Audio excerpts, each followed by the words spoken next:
Hello दोस्तों, आप सभी के लिए स्वागत करता हूं। तो यूट्यूब चैनल में न्यू चैनल खुला है, स्टार्ट किए हैं। तो आज दूसरा वीडियो अपलोड कर रहे हैं, इसलिए से आज अच्छा लगेगा तो चैनल को सब्सक्राइब करना। और आप लोग भी जरूर सपोर्ट कीजिएगा। आप लोग जितने भी हम प्रयास करेंगे, हमसे जितने प्रयास होंगे पूरा करेंगे आप लोग के लिए, बिहार बोर्ड 2025 के लिए। तो क्लास 10 के लिए बेसिक को कंप्लीट करना होगा, तब मैथ में समझ में ज्यादा आएगा। तो आज हम खास लेकर आए हैं मैथ में, तो क्लास 10 का लेकर आए हैं बच्चों कि आज बहुपद के बारे में समझेंगे कि बहुपद होता क्या है। तो बहुपद को अगर हम चाहेंगे तो px से सूचित किया जाता है। कितने लोग पूछते हैं कि px क्या है, तो px एक बहुपद हुआ, px हुआ और एक बहुपद हुआ। देखो, बहुपद को दो भाग में विभाजित किया गया है। पहला तो हो गया घात, दूसरा में हो गया पद। पद को दो घात में दो विभाजित कर दिया गया। पहला हो गया चर और दूसरा तो हो गया अक्षर।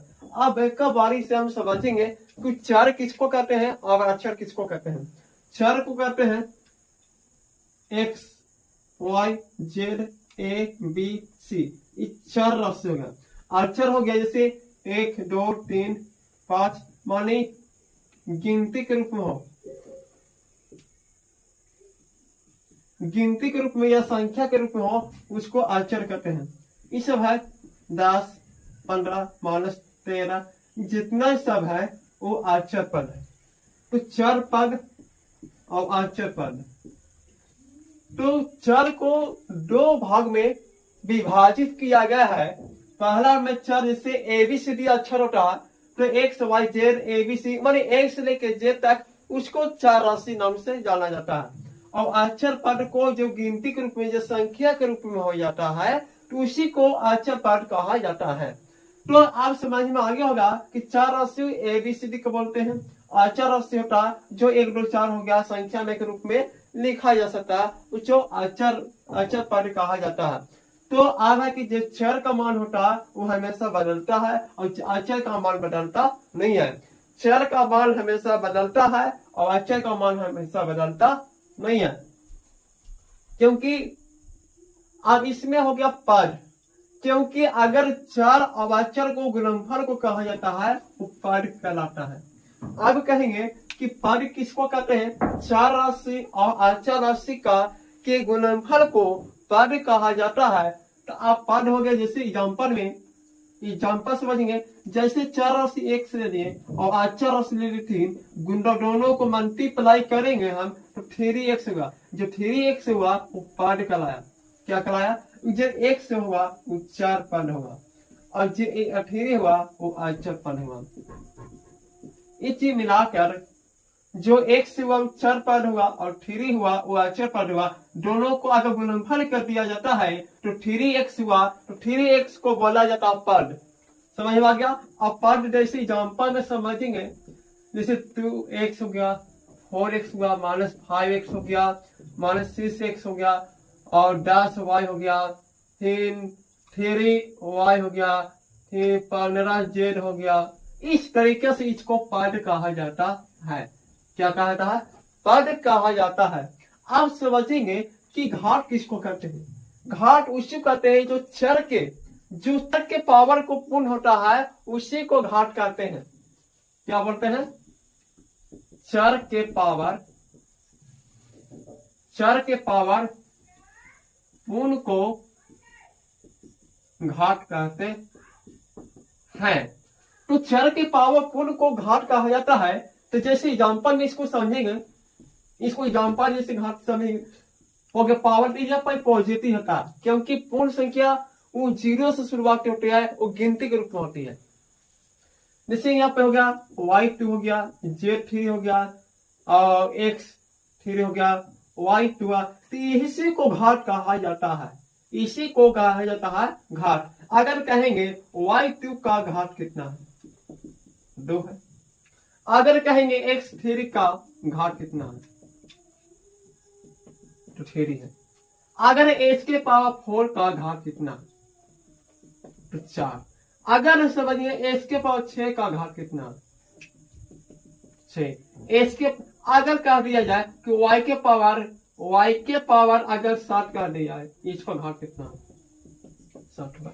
तो इस तरीके से घात को समझ में आ गया होगा, क्योंकि इसमें घात तो समझ में आ गया, पद भी समझ में आया कि पद उसी कहा जाता है जो चर राशि और अचर राशि के गुणनफल को पद कहा जाता है। अब दोनों हो गया, घात हो गया, पद, इतने जानकारी हो गया।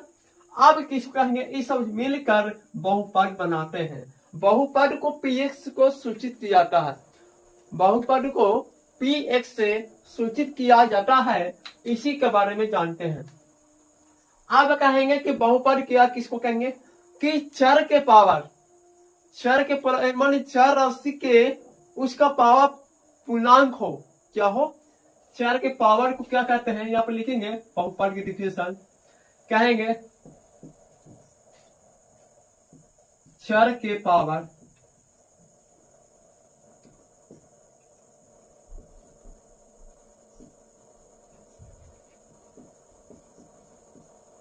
पूर्ण को बहुपद कहते हैं। समझ गया, चर के पावर पूर्ण को क्या कहते हैं, बहुपद कहा जाता है। अब समझ में, अब इसके पहले इसका लिए क्या होना चाहिए, पूर्ण होती है तो वो होता है 0 से, 0 हो सकती है, 1 2 3 4 5, इस तरीके से पूर्ण संख्या, क्योंकि पूर्ण संख्या उसे कहते हैं जो 0 से स्टार्टिंग है वो अनंत तक चला जाता है, उसे पूर्ण संख्या कहा जाता है। आज समझ में आया कि बहुपद के एग्जाम्पल समझेंगे, क्योंकि अगर इसका लिए अगर चर के पावर में इसको धनात्मक लेंगे पूर्ण संख्या, तो यहाँ पर प्लस होना चाहिए, क्या होना चाहिए, अगर y के पावर 6 है तो यहाँ पर प्लस छिपा होना चाहिए, क्योंकि प्लस छिपा रहेगा तभी उसी को हम बोलते हैं बहुपद। क्या बोलते हैं, उसी का हम बोलते हैं बहुपद। अगर y के पावर -2 लिख देंगे तो बहुपद नहीं कहलाएगा, अगर h के पावर 3 लिख देंगे माइनस में तो बहुपद नहीं कहलाएगा। और समझिए दोस्तों, अगर h के पावर -4 लिख देंगे तो वो बहुपद नहीं कहलाएगा। इसके लिए क्या समझ में आया, क्योंकि इसका पावर होना चाहिए पॉजिटिव, चर के पावर में क्या होना चाहिए, पॉजिटिव होना चाहिए, उसी को कहा जाता है बहुपद कहा जाता है। अगर नेगेटिव रहेगा, लेकिन इसका पावर प्लस यहाँ पर छिपल है, यहाँ प्लस छिपल है, यहाँ प्लस छिपल है, यहाँ प्लस, ऐसा चीज होगा बहुपद कहला सकते हैं, बहुपद कह सकते हैं, क्योंकि चर के पावर में पॉजिटिव होना जरूरी है। तो मैं नहीं अब है बता रहे तरीका, अब इससे है कि 2x हो गया तो वह बहुपद है, अगर 3x होगा माइनस यहाँ लग गया तो बहुपद है, -7 भी है तो बहुपद है, क्योंकि बिहार बोर्ड में बहुपद पहचानने के लिए कम से कम 2 नंबर फिक्स है कि एग्जाम में आएगा, 2 नंबर फिक्स है कि आएगा बहुपद पहचानने के लिए। तो आप बहुपद पहचानने के लिए अच्छा से सीखेंगे, समझिए ना। चलिए, इतना अच्छा से हम सिखा रहे हैं बहुपद के पहचानने के लिए, इतना तो समझ में आ गया होगा।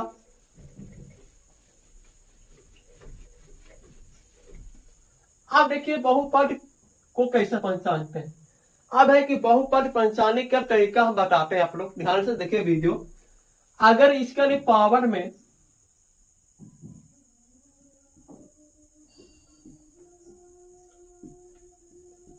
इसका पावर में पॉजिटिव होना चाहिए, क्या होना चाहिए, पॉजिटिव होना चाहिए। और अगर -8 भी है तो बहुपद है, अगर -8 है तो है, अगर 10 लिख देंगे, 20 लिख देंगे, 30 लिख देंगे, ये सब बहुपद है। अगर 5x लिख देंगे, 6x लिख देंगे, -7x लिख देंगे, -10y लिख देंगे, या -15z लिख देंगे, ये सब क्या है, बहुपद है, ये सब बहुपद है। अगर बहुपद को समूह में बनाता है तो इसको बहुपद को जोड़ने के लिए काम करता है, जैसे 2x² + 5x + 10, सारा चीज इसी में सारा है, इसमें से उठा लिए। जैसे यहाँ पर x² है तो यहाँ ले लिए, एक सिर्फ 5 है तो 5x ले लिए, संख्या में 10 है तो समूह को बोलते हैं, इसी को कहा जाता है क्या, बहुपद कहा जाता है। और बहुपद को px के समझ में आएगा कि px किसको कहते हैं, तो बहुपद को कहला जाता है। इसी तरीका से समझ में आना चाहिए। अब इसमें कोई दिक्कत नहीं है, बहुपद में आसानी तरीका से समझ में आ गया होगा। अब समझेंगे कि अगर माना अगर लिख देंगे y2 प्लस 5x माइनस 15, तो यहो है कि इसका पॉजिटिव प्लस में है, यहो ठीक है, यहो ठीक है, तो ये बहुपद है, ये बहुपद है। इस तरीके से समझने में आएगा, क्योंकि बहुपद में अच्छा से समझने की कोशिश करना, क्योंकि बहुपद बहुत अच्छा से नहीं समझ में आएगा, क्योंकि इतना समझ में आ गया, इससे अलावा कुछ भी आता है। अगर बहुपद नहीं होने के लिए हम पहचाने के सिखाएंगे खेल, जो बहुपद नहीं होगा, ये सब नहीं आता, बहुपद में नहीं है। और बहुपद में नहीं कौन आता है इसमें, क्योंकि अगर बहुपद में अगर ये चीज नहीं आ गया, अगर आ गया तो बोलना है कि बहुपद नहीं, अगर नहीं आता उसमें चीज में तो बोल देना है कि बहुपद है। जैसे मैं कहता है अगर नेगेटिव आता है लोग तो बहुपद नहीं होगा, अगर नेगेटिव आता है तो अगर इसके ऊपर क्यू ये सब नेगेटिव आता है तो बहुपद नहीं है। अगर रूट के बाद ये अकेले आएगा, एक्स अकेले y अकेले z अकेले रूट में ABCD आ जाए तो कहेंगे कि बहुपद नहीं है। अगर एस के पावर की अगर बट्टा में रहे, अगर बट्टा में रहे तो यह बहुपद नहीं कहलाएगा। क्या कहलाएगा? ये बहुपद नहीं कहलाएगा। एक चीज अगर आ जाता है तो कहेंगे कि बहुपद। अगर इसमें अगर बात किया जाए बहुपद होने के लिए, जैसे अगर रूट में रूट के बाद है एकरा में अकेले अकेले है, तो रूट के अंदर अगर 4 राशि अकेले अकेले होता है तो सीधे हम कहेंगे कि बहुपद नहीं हो सकता है। अगर इसमें 2x लिख देंगे, 5y लिख देंगे, अगर 3 2x लिख देंगे, अगर 4 6x लिख देंगे तो ये सब बहुपद है, ये सब बहुपद है। इस तरीके से कह सकते हैं। तो इस जितना भी सारा चीज दिखाई दे रहे हैं तो सारा चीज बहुपद हटा सकते हैं। अगर इस चीज 3 चीज बहुपद पहचानने का 3 चीज का तरीका सीख गया। अगर माइनस नेगेटिव आ जाए पावर में, रूट में अकेले अकेले 4 राशि आ जाए, या y में अगर अकेले बटन आ जाए, अगर एस को कभी संख्या से नहीं भगा देना चाहिए, ऐसा आता है। हाँ, अगर ऊपर है या नीचे एक्स है तो चलेगा, ये बहुपद है और ये बहुपद नहीं है। क्योंकि अगर x/2 तो ये बहुपद है, ये बहुपद है नहीं, ये बहुपद नहीं होगा। 2/x प्लस ये बहुपद है, ये लगता है कि बहुपद नहीं होगा, क्योंकि अगर ऊपर में जाता है तो नेगेटिव होता है, तो x/2 ये बहुपद है और ये बहुपद नहीं है, ये बहुपद नहीं है, गलत है और सही है। क्योंकि इसमें बहुत इम्पोर्टेंट है। अगर y/3 कर दे और 3/y कर दे, क्या क्या कहेंगे? अगर इसमें अगर कहेंगे y/3 और इसे लिखेंगे ऊपर में 3 कर देगा नीचे y, तो कौन बहुपद होगा बताइए आप लोग, कमेंट में जरूर लिखिएगा, बताइएगा कि y/3 और 3/y कौन बहुपद है। बहुपद कौन होगा? बहुपद ये वाला सही है और बहुपद होगा क्या होगा? गलत होगा। कैसे? अरे बहुपद कैसे गलत होगा? अगर बाबू अगर इसको ऊपर में ले जाएंगे, अगर एक का पावर पॉजिटिव है तो ऊपर में नीचा है तो माइनस में ना होगा, होगा ना। अगर यहाँ पे माइनस रहेगा एक पावर में, माइनस में तो नीचा आएगा तो एक पावर प्लस में, तो नीचे पहला से तो ऊपर में जाएगा तो कुछ एक से गुना होगा, तो ऊपर में जाएगा तो 3 - y होगा कि नहीं होगा। तो नेगेटिव आ गया तो करेंगे जितना अगर पावर अगर जिस 4 राशि का अगर नेगेटिव आता है तो सीधे तो हम कहेंगे बहुपद नहीं है। अगर इसको पावर में अगर पॉजिटिव आता है तो कह सकते हैं कि बहुपद है। अब है कि बहुपद के आधार पर जैसे घाट का घाट, इतना तो समझ में आ गया, इतना समझ में आ गया कि बहुपद। आप देखिए, आप लोग बताइएगा कि बहुपद पहचानने के तरीका किस तरीका से होना चाहिए। आप बताइए। अगर माइनस में 2 लिखे 2x + 5 ये बहुपद है। और लिखते हैं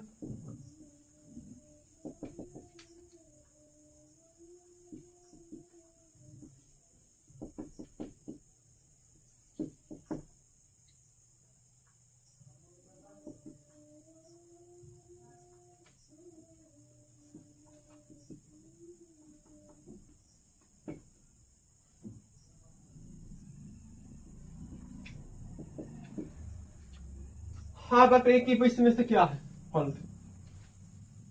अच्छा, ये बहुपद है नहीं है, क्योंकि इसको नेगेटिव है पावर। अगर इसको अगर पॉजिटिव में कर सकते हैं बहुपद है, ये बहुपद नहीं, क्योंकि अकेले 4 ओर से आ रहा है तो बहुपद नहीं कहलाएगा। इसमें सब ठीक है, बहुपद है, इसमें भी बहुपद का 4 ओर से आ रही है नेगेटिव अकेले अकेले, तो ये सब बहुपद नहीं है। दो बहुपद नहीं है, दो बहुपद है। तो इस तरीके से आप लोग भी एग्जाम्पल भी रख सकते हैं। समझ गया? तो आप तो बहुत अच्छा से सीखे होंगे बहुपद को पहचानने के लिए अच्छा से सीखे होंगे।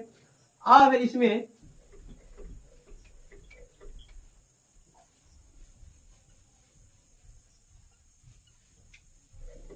अब हट रहा है कि जैसे घाट के आधार पर, क्या घाट के आधार पर, अब घाट के आधार पर कितने होते हैं आप लोग बताइए कमेंट के कि घाट के आधार पर कितने पाए हैं आप लोग, कितना बोलते हैं कि 3। ऐसे तो घाट के आधार पर बहुत सारा पाते हैं, 4 घाटी 5 घाटी अनंत तक जाते हैं। बाकी एनसीईआरटी बुक में होती 4 घाटी तक पढ़ना होता है। एनसीईआरटी बुक होता है कम से कम 4 या 5 घाटी तक पढ़ना चाहते हैं। अब भक्ति भावन हुआ कम से कम 3 घाट तक पढ़ना चाहिए, क्योंकि एनसीईआरटी में होता 4 घाटी तक दिया जाता है। और अगर भक्ति भावन देखा जाता है तो कम से कम आप लोग के 3 घाटी तक मिलेगा आपको, मुख में देख लीजिएगा आप लोग। तो अगर पहला घाट के आधार पर पढ़ना होगा तो पहले लिखेंगे 1 घाटी बहुपद, दूसरा होगा 2 घाटी बहुपद, और तीसरा हुआ 3 घाटी बहुपद। तो हमारी अब चलते हैं 3 घाटी तक पढ़ते आज। एक घाटी किसको कहते हैं? जिसको 4 के पावर अधिकतम घाट 1 हो, 4 के पावर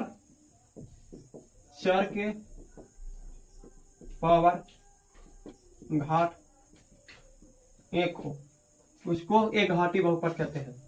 दूसरा 4 के पावर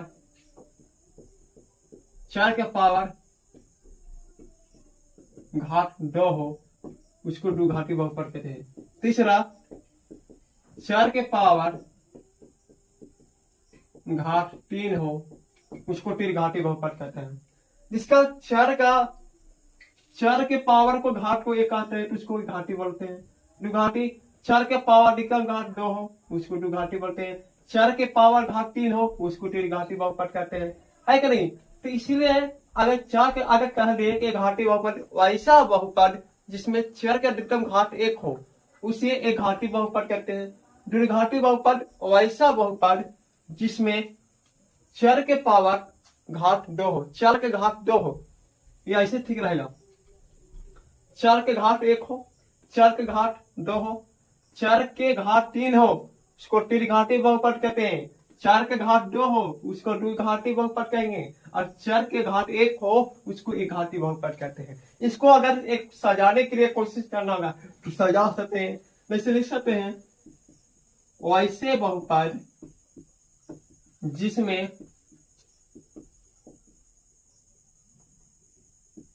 4 का घाट 1 हो, उसे एक घाटी बहुपद कहते हैं। तो इस तरीके से आप लोग भी 2 चीज लिख सकते हैं। अब है कि इसका एग्जाम्पल हम समझाएंगे। एग्जाम्पल अगर हम समझाएंगे तो इसको घाट 1 होना चाहिए, +5 2x + 5 2y - 3 7x 5x। तो आप देखो इसको घाट, देखो घाट का के बाद इसको 4 के मतलब 1 है, इसको घाट 1 है, इसको घाट 1 है, इसको घाट 1 है, इसको 1 घाट है, तो इसको एक घाटी बहुपद कहा जाता है। समझ में आया? इसको एग्जाम्पल समझ में। उसी तरीके से 2 घाटी में पावर 2 होना चाहिए। 2 घाटी का एग्जाम्पल देखिए, x² + 5x + 5 x² + 5 x² - 25 x² 16। तो इसको देखना है कि इसको गिनना नहीं है, इसको देखना है, पावर को ध्यान देना है। अगर पावर 2 मिल रहा है तो समझेंगे कि हम 2 घाटी बहुपद करते हैं। तो इसका पावर 2 होगा। तो इसी प्रकार से 3 घाटी में देख लेते हैं, इसको देख लेते हैं एग्जाम्पल। 3 घाटी का एग्जाम्पल ये लिख रहे हैं। जैसे अगर 3 घाटी का लिखेंगे